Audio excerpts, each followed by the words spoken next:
ओ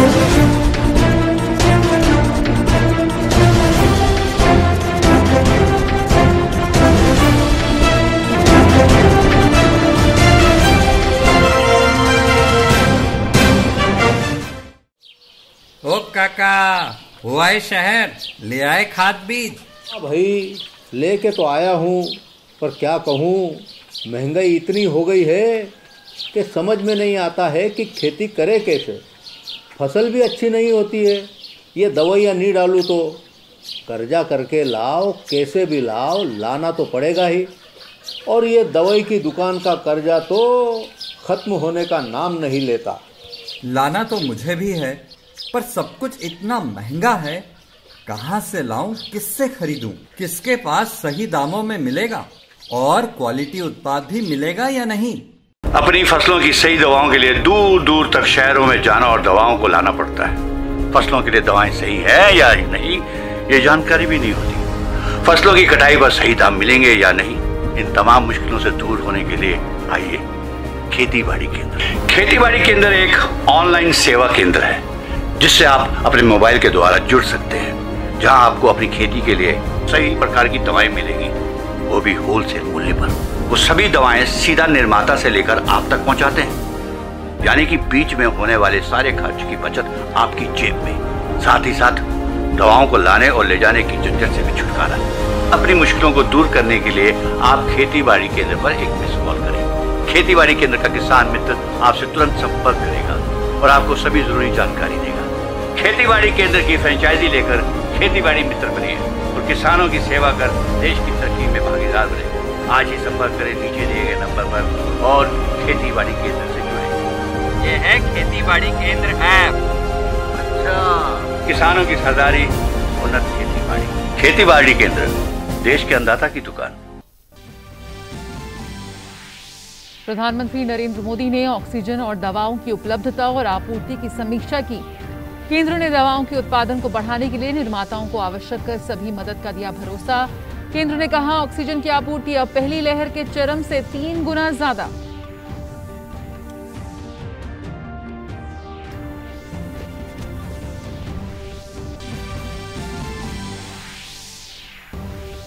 PM cares fund ने 322.5 करोड़ रुपए की लागत से डीआरडीओ द्वारा विकसित 1.5 लाख ऑक्सीकेयर की खरीद को दी मंजूरी।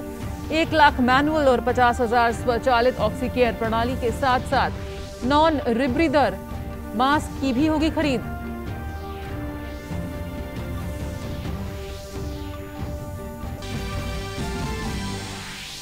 देश में टीकाकरण तेजी से जारी। अब तक दी गई 17 करोड़ 70 लाख से अधिक टीकों की खुराकें। पिछले 24 घंटों में कुल 17.7 लाख से ज्यादा दी गई वैक्सीन की खुराकें, जिसमें 4.1 लाख से अधिक लोग 18 से 44 आयु वर्ग के शामिल।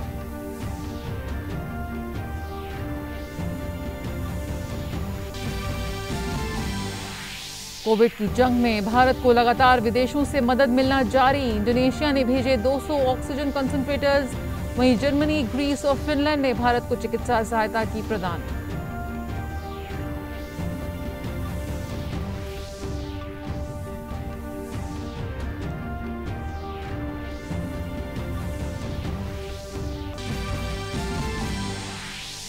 गाजा पट्टी में हिंसा के बाद तनाव बढ़ा, झड़पें तेज। गाजा में कम से कम 65 की मौत, जबकि इजरायल में 7 की मौत। इजरायली प्रधानमंत्री बेंजामिन नेतन्याहू ने झड़पों को समाप्त करने का आह्वान किया।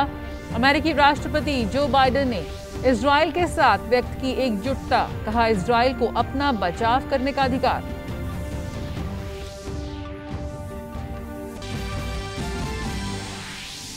अमेरिका ने अंतर्राष्ट्रीय धार्मिक स्वतंत्रता रिपोर्ट 2020 की जारी। कहा, चीन धार्मिक अभिव्यक्ति और मानवता के खिलाफ कर रहा है अपराध। उइगर मुसलमानों और अन्य धार्मिक अल्पसंख्यकों के नरसंहार का आरोप।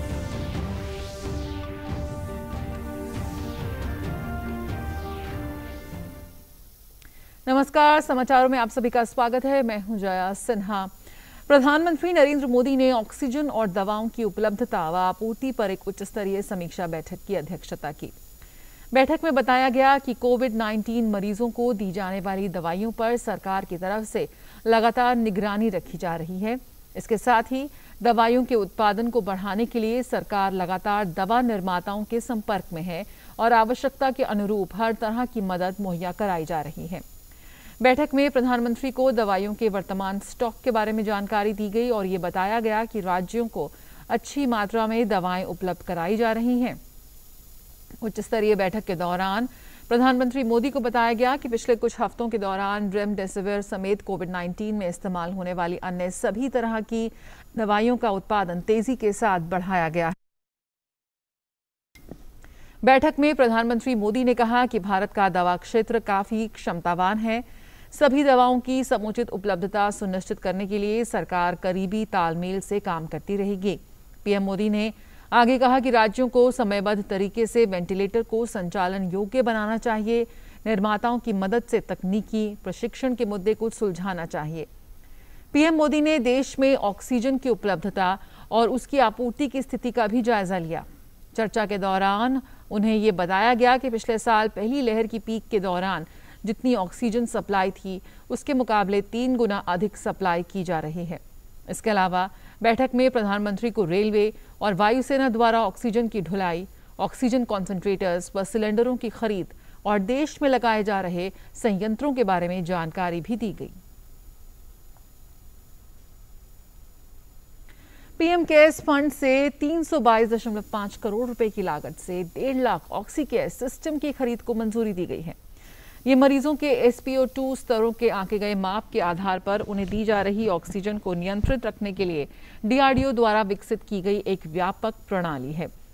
DRDO ने भारत में कई कंपनियों को ये तकनीक हस्तांतरित की है जो पूरे भारत में सभी के लिए उपयोग के लिए ऑक्सीकेयर सिस्टम तैयार करेगी। इस सिस्टम को 2 विन्यास में विकसित किया गया है। ऑक्सीकेयर सिस्टम नियमित माप और ऑक्सीजन प्रवाह के मैनुअल समायोजन की आवश्यकता को समाप्त कर स्वास्थ्य कर्मियों के काम के बोझ और जोखिम को कम करता है और इस तरह से ये टेली परामर्श की भी सुविधाजनक बना देता है। इन ऑक्सीकेयर सिस्टम का उपयोग घरों, क्वारंटीन केंद्रों, कोविड केयर केंद्रों और अस्पतालों में किया जा सकता है। स्वास्थ्य और परिवार कल्याण मंत्रालय के मुताबिक देश भर में कोरोना के 3,62,000 से अधिक मामले सामने आए हैं। वहीं पिछले 24 घंटों में 3,52,181 मरीज उपचार करवाकर स्वस्थ हो चुके हैं। इस समय देश में सक्रिय मामलों की कुल संख्या 37,10,525 है। बीते 24 घंटों में देश भर में कोरोना से 4,120 लोगों की मौत हुई है। वहीं मृतकों का कुल आंकड़ा 2,58,317 हो गया है। भारतीय आयुर्विज्ञान अनुसंधान परिषद के मुताबिक अब तक 30,54,48,585 कोविड नमूनों की जांच की जा चुकी है। वहीं कल यानी 11 मई को 18,64,594 कोविड नमूनों की जांच की गई।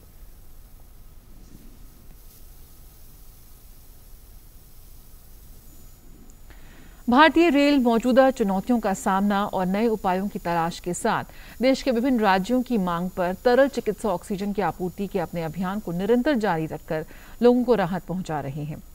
भारतीय रेल अब तक देश के विभिन्न राज्यों में 396 टैंकरों में लगभग 6,260 मीट्रिक टन चिकित्सा उपयोग हेतु ऑक्सीजन की आपूर्ति कर चुकी है।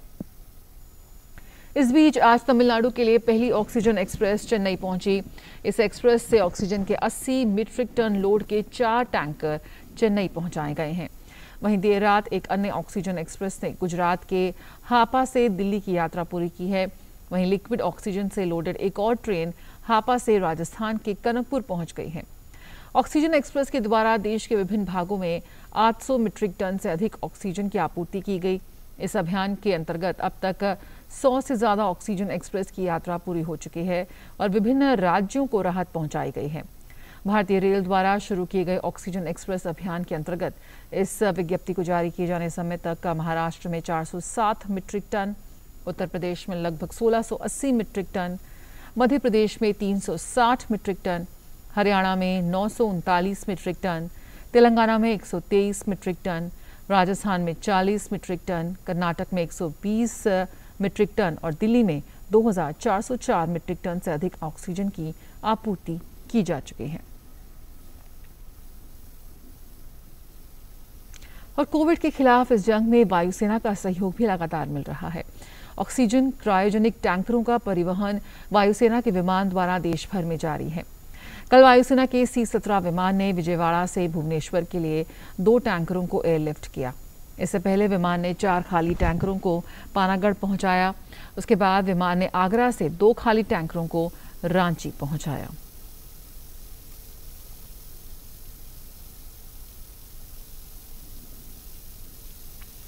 केंद्रीय स्वास्थ्य मंत्री डॉक्टर हर्षवर्धन आज दिल्ली, राजस्थान, महाराष्ट्र, कर्नाटक, केरल और तमिलनाडु के स्वास्थ्य मंत्रियों के साथ कोविड प्रबंधन और टीकाकरण के मुद्दे पर समीक्षा बैठक करेंगे।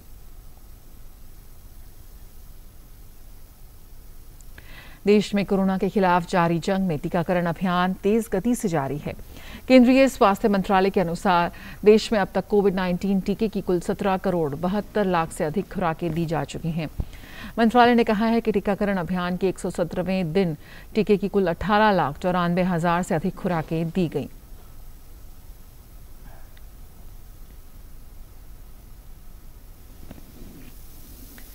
कर्नाटक सरकार ने 14 मई से 18 से 44 आयु वर्ग के लोगों के लिए टीकाकरण स्थगित कर दिया है।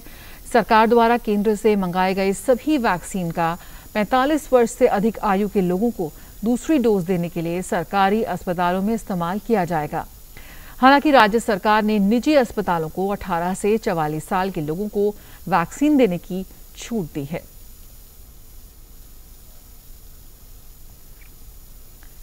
कोविड की लड़ाई में राज्यों के कड़े कदम जारी हैं। राजस्थान, यूपी और हरियाणा जैसे राज्यों में गांवों में संक्रमण रोकने के लिए तेजी से प्रयास हो रहे हैं। असम सरकार ने कोविड संक्रमण को नियंत्रित करने के लिए नए दिशा निर्देश जारी किए हैं। कोविड के खिलाफ राज्यों की जंग जारी है। देश के तमाम राज्यों में या तो सख्त लॉकडाउन या फिर आंशिक लॉकडाउन और कर्फ्यू के साथ संक्रमण की चेन तोड़ने की कोशिशें हो रही हैं। ये सख्त प्रयास रंग ला रहे हैं और यही वजह है कि 18 राज्यों और केंद्र शासित प्रदेशों में संक्रमण के नए मामलों में कमी देखी जा रही है। सबसे पहले बात यूपी की करें तो राज्य में कोविड के नए मामलों में कमी देखी जा रही है।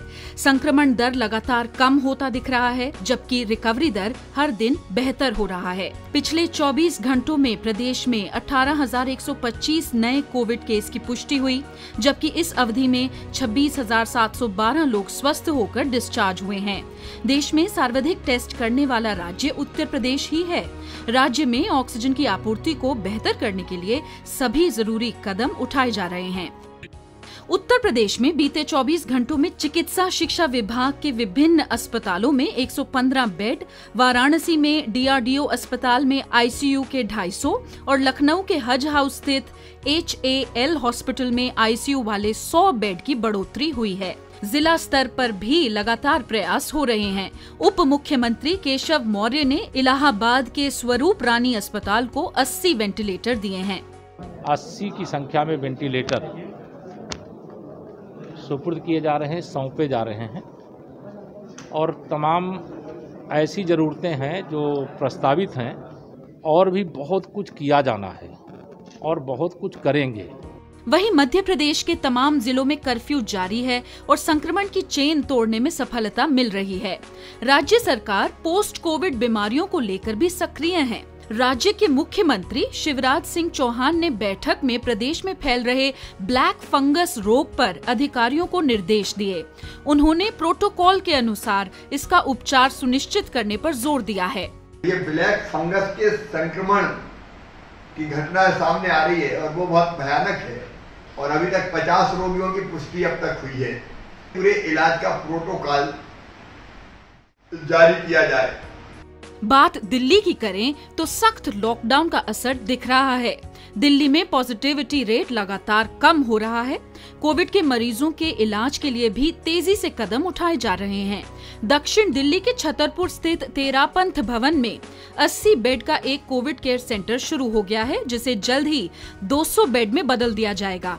इसे शुरू करने में IIM, IIT और एम्स के पुरातन छात्रों की भूमिका है। इसके अंदर सारी फैसिलिटी हैं, medicine, food, oxygen concentrator and oxygen सारी फैसिलिटी अवेलेबल है, बाईपैप भी हमारे पास अवेलेबल हैं। दिल्ली के रामलीला मैदान में कोरोना मरीजों के लिए 500 बेड का आईसीयू सेंटर आज से शुरू हो रहा है। इसे दिल्ली के LNJP अस्पताल से अटैच किया गया है। हरियाणा में भी सख्त लॉकडाउन लागू है और सरकार की ओर से कोविड के हालात को नियंत्रण में करने के लिए कड़े कदम उठाए जा रहे हैं। राज्य में कोरोना के जितने मरीज भर्ती हैं, उनमें 62% शहर के और 38% गाँव के हैं। राज्य सरकार ने गांवों में घर घर जाकर सबका टेस्ट करने के लिए टीमें गठित की हैं। हमने गांव में ये बीमारी ना फैले, इसके लिए ठीकरी पैरा के आदेश जारी किए हैं और घर घर जाके सबके टेस्ट करने के लिए भी हमने टीमें गठित कर दी। जो बड़े गांव हैं या हॉटस्पॉट हैं, वहां पर कोरोना केयर सेंटर हम खोलने जा रहे हैं। राजस्थान में 2 लाख से ज्यादा सक्रिय मामले हैं। राज्य में इस बार संक्रमण ग्रामीण इलाकों में फैला हुआ है। इसको नियंत्रित करने के लिए सरकार कड़े कदम उठा रही है। गांवों में टीमें बनाकर सर्वे हो रहे हैं, तो कई गांवों में कंटेनमेंट जोन घोषित किए गए हैं। सरकार ने घर घर सर्वे टीमें बनाकर घर घर सर्वे करने का काम कर रही है, दवाई की किट बांट रही है और उसमें से आईलाइव केसेस कितने हैं, सिम्टोमेटिक केसेस कितने हैं, उनको आइडेंटिफाई किया जा रहा है। असम सरकार ने आज कोविड संक्रमण को नियंत्रित करने के लिए नए दिशा निर्देश जारी किए हैं। ये दिशा निर्देश 13 मई सुबह 5 बजे से लागू होंगे। नए दिशा निर्देशों में सभी दुकानों और कमर्शियल स्थानों, रेस्टोरेंट, ढाबा आदि को दोपहर 1 बजे के बाद बंद करने का आदेश है। हालांकि रेस्टोरेंट आदि 1 बजे के बाद होम डिलीवरी कर सकते हैं। इसके अलावा सभी साप्ताहिक हाट और बाजार, स्कूल, कॉलेज और धार्मिक स्थल 15 दिनों के लिए बंद रहेंगे। ये सारे रेस्ट्रिक्शन जो किए गए हैं कि सारे म्यूनिसिपल कॉरपोरेशन, म्यूनिसिपल बोर्ड और रेवेन्यू टाउन, ये जो अर्बन कॉन्ग्लोमरेशंस हैं, उनके पेरिफेरी से 5 किलोमीटर की एरिया के भीतर ये सारे रेस्ट्रिक्शंस प्रयोज्य होंगे। तेलंगाना में कोविड के संक्रमण को देखते हुए बुधवार सुबह 10 बजे से 10 दिनों का लॉकडाउन लागू हो गया है। लॉकडाउन के दौरान सुबह 6 बजे से 10 बजे तक सभी गतिविधियों को छूट दी गई है। आंध्र प्रदेश में कोविड के हालात की समीक्षा के लिए मंत्री समूह की बैठक हुई। बैठक में कोविड की स्थिति, ऑक्सीजन सप्लाई, अस्पताल में बेड और टीकाकरण पर चर्चा हुई। बात गोवा की करें, वहाँ भी लॉकडाउन जारी है। गोवा सरकार ने गोवा मेडिकल कॉलेज में हुई मौतों की जांच का आदेश दिया है। शॉर्ट सप्लाई ज़्यादा ऑक्सीजन काल भी। राज्य में ऑक्सीजन की सप्लाई कम है। सुबह 2 बजे से 6 बजे के बीच ऑक्सीजन सप्लाई में रुकावट आ गई, जिसकी वजह से कई जानें गई। हम इसकी जांच करेंगे। 2 ते 6 पर्यंत सकाळी। उधर जम्मू कश्मीर में कड़े प्रतिबंध लागू हैं और कोविड नियंत्रण के प्रयास हो रहे हैं। हालांकि आवश्यक सेवाओं को छूट दी गई है। लोग सरकार के प्रयासों से संतुष्ट दिख रहे हैं। आज गवर्नमेंट ने बिल्कुल कंप्लीट बंद ही किया है, तो ये मुझे लग रहा है बहुत अच्छा स्टेप है गवर्नमेंट का। हालांकि कड़े प्रतिबंधों के बावजूद कुछ जगहों पर लोग नियमों का पालन नहीं कर रहे हैं। महाराष्ट्र में 15 मई तक के लिए लॉकडाउन लागू है, लेकिन मुंबई के भिंडी बाजार में काफी संख्या में लोग ईद की खरीदारी करने पहुंचे और सामाजिक नियमों की जमकर धज्जियां उड़ी। यही हाल यूपी के फिरोजाबाद में भी दिखा। इस सब के बीच बात टीकाकरण की करें तो देश के अलग अलग हिस्सों में टीकाकरण का काम जारी है। देश में अब तक 17 करोड़ 52 लाख से अधिक टीकों की खुराकें दी जा चुकी हैं। 18 से 44 वर्ष के आयु वर्ग में 4,72,629 लाभार्थियों ने मंगलवार को कोविड टीके की अपनी पहली खुराक ली। देश के अलग अलग हिस्सों में टीकाकरण का काम तेजी से हो रहा है। 18 से 44 साल की उम्र के लोगों में टीका लगवाने के लिए खासा उत्साह भी दिख रहा है। मुंबई में जहां फिल्मी सितारों ने टीका लगवाया, तो कर्नाटक के शिमोगा में पत्रकारों का भी टीकाकरण हुआ। यूपी में कोविड टीकाकरण की प्रक्रिया सुचारू रूप से चल रही है। 45 वर्ष से अधिक और 18 से 44 आयु वर्ग के लोगों को कोविड सुरक्षा कवर प्रदान करने में उत्तर प्रदेश प्रथम स्थान पर है। हालांकि कुछ राज्यों में टीके की कमी की वजह से कुछ दिक्कतों का भी सामना करना पड़ रहा है। तमाम राज्यों में लोग कोविड की जंग लड़ रहे लोगों की मदद के लिए सामने आ रहे हैं। चेन्नई के अन्ना नगर में एक मस्जिद में क्वारंटीन सेंटर खोला गया है, जहां कोविड से ठीक हो चुके लोगों को आइसोलेशन में रहने के लिए जगह दी जा रही है।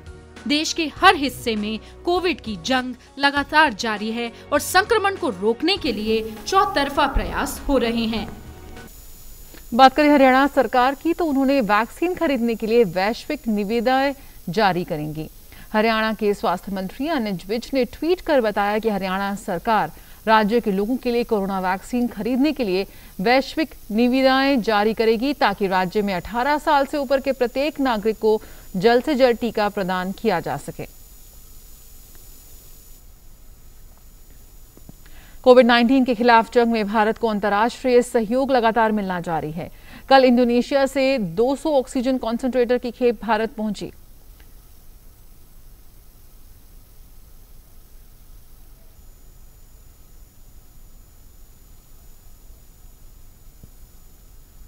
तो वहीं जर्मनी के 176 वेंटिलेटर के साथ एक अन्य विमान कल नई दिल्ली पहुंचा। फिनलैंड ने भी भारत की तरफ मदद का हाथ बढ़ाया है। फिनलैंड ने 324 ऑक्सीजन सिलेंडर भारत को दिए हैं। वहीं ग्रीस ने 10 ऑक्सीजन सिलेंडर देकर भारत की मदद की है। जापान से 2 विमानों की मदद से 100 ऑक्सीजन कॉन्सेंट्रेटर्स कल भारत लाए गए। विदेश मंत्रालय ने जापान को इस मदद के लिए आभार जताया है।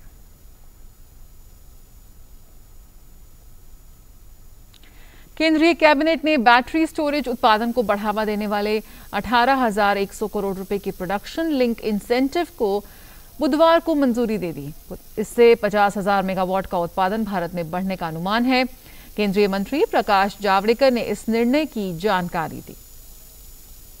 बैटरी स्टोरेज के लिए आज प्रोडक्शन लिंक्ड इंसेंटिव उत्पादन को प्रोत्साहन देने वाला ऐसा एक 18,100 करोड़ का 18,100 करोड़ रुपीस इंसेंटिव की योजना आज मंजूरी दी है।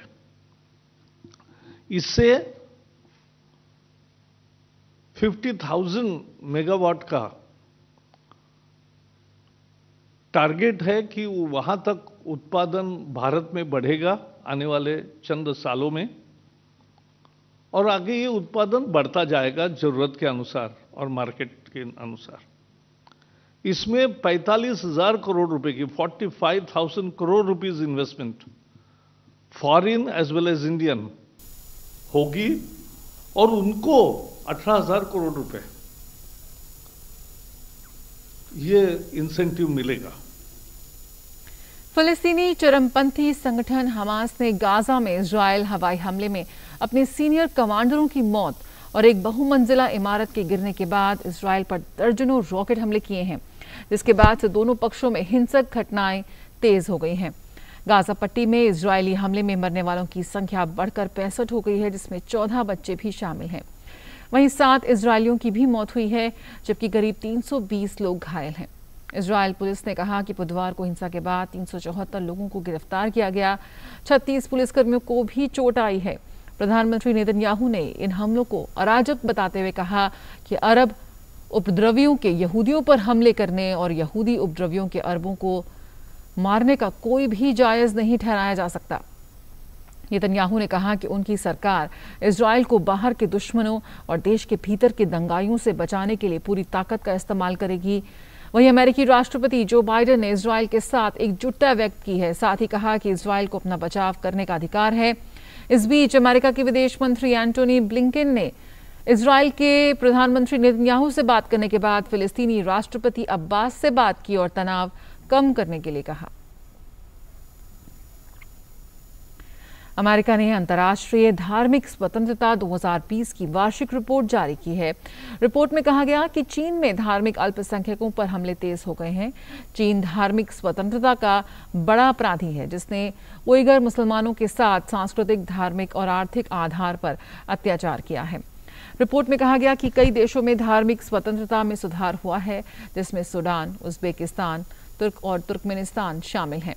अमेरिका अंतर्राष्ट्रीय धार्मिक स्वतंत्रता आयोग अमेरिका का एक स्वतंत्र द्विपक्षीय निकाय है जो विदेश में धार्मिक या आस्था की स्वतंत्रता के उल्लंघनों पर निगरानी रखता है। दुनिया भर में कोरोना संक्रमण के मामले 16 करोड़ 10 लाख से ज्यादा हो गए हैं। इस संक्रमण से अब तक 33,45,000 से ज्यादा लोगों की मौत हो चुकी है। हालांकि इलाज के बाद विश्व में 13 करोड़ 88 लाख से अधिक लोग स्वस्थ भी हुए हैं। कोरोना से सबसे अधिक प्रभावित देशों में अमेरिका सबसे आगे है। अमेरिका में कोरोना संक्रमण के कुल मामलों की संख्या 3 करोड़ 35 लाख 86 हजार से अधिक है। अमेरिका में कोरोना के कारण मरने वालों का आंकड़ा 5,97,000 से अधिक है। ब्राजील में कोरोना संक्रमण के मामले 1 करोड़ 53 लाख 61 हजार से ज्यादा हो गए हैं। तो फिलहाल इस बुलेटिन में इतना ही, लेकिन याद रखें अपने सुरक्षा कवच यानी कि मास्क को बिल्कुल भी कभी ना भूलें। जब भी घर से बाहर निकलें मुंह और नाक को ढककर रखें। नमस्कार।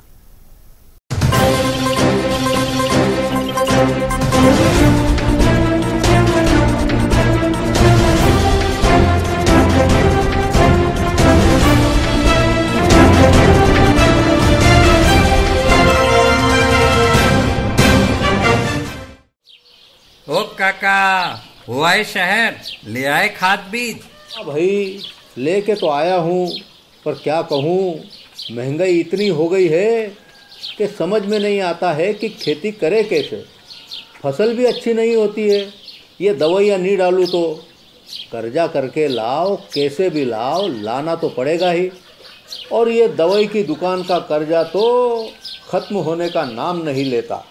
लाना तो मुझे भी है, पर सब कुछ इतना महंगा है, कहाँ से लाऊं, किससे खरीदूं, किसके पास सही दामों में मिलेगा और क्वालिटी उत्पाद भी मिलेगा या नहीं।